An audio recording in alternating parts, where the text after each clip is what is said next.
I'll tell you right now, I have failed more than most people have succeeded. I am not perfect, not by any fucking stretch. Our podcast this morning was talking about how I lost my first $1 million in my 20s. And then for fucking 18 months of my life was riding with tears in my face, trust on the mirror, because I had just gotten my ass kicked. We are happiest when we're doing three things: creating experiences, growing, and contributing. That's going to be your secret sauce for your life. Happy people are growing people. Which is so ironic because growing is what? It's uncomfortable. And as a result, many people avoid the very thing that's going to bring them the result they want in their life. Because growth is not comfortable.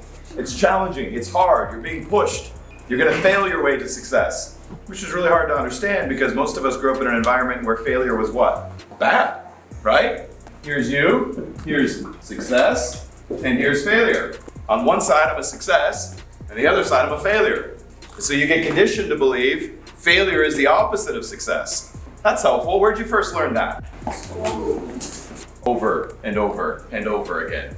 K through 12. Then you get into college and it's the same shit. You're either failure or success. So that's how you end up thinking about it, which means many people never learn how to fail. If you read Carol Dweck's book, Mindset, she talks about this. Fixed mindset versus growth mindset. Fixed mindset person believes I'm either good at something or I'm not. So then when they struggle, they do what? They give up. They try something else. And we're going to talk about that in a second.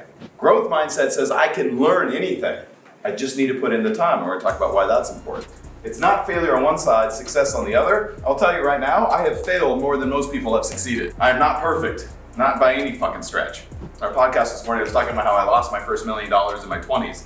And then for fucking 18 months of my life was riding with tears in my face, trust on the mirror, because I had just gotten my ass kicked. And I was a new dad trying to figure out how to get to the next level. And I think about how different my life would be had I just quit. Had I just surrendered my goals. Now, I'm not built that way, so there's no fucking way that was ever gonna happen. But it makes me shiver to think about, because I see fucking people do this all the time. They surrender their goals. They surrender their dreams because they're struggling. There he is. You still crushing the gym? Every day. Yeah. And how do you grow? Is it when things are easy? No, you gotta do it when you're hard. Yeah. What's the rep that matters? The one that you don't want to do. Yeah, the fucking rep you don't want to do. That's always the case. It's the same in our business. The rep that matter is the one that you don't want to do, because that's where all the growth is. It's the one you think you can't do, which is failure. In the gym world, we say, go to failure. Unfortunately, most of us are conditioned to think that failure is bad. So we're constantly and actively avoiding failure, which means our world gets smaller and smaller and smaller. So this isn't the model. The model is this. Your happy ass is over here. You go to failure and on to success. You will fail your way to success. Failure isn't the problem. It's our inability to learn from it. I say to my internal team all the time, I don't care if we fail as long as we learn the lesson from the failure. The shit that drives me batshit crazy is when people make the same mistakes over and over and over and over again. And they keep hitting the wall going, this time, thinking it's gonna be different, but they're not taking the necessary action to change their life.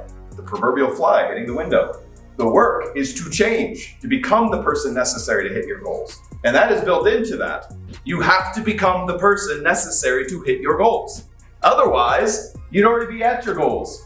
So growth is a moral imperative if you want to be more than what you are right now. Hi, Sabastian here. Today's video was sponsored by our Patreon community. You can check out more content, behind the scenes stuff, exclusive content there, and join the community. I'll see you in there.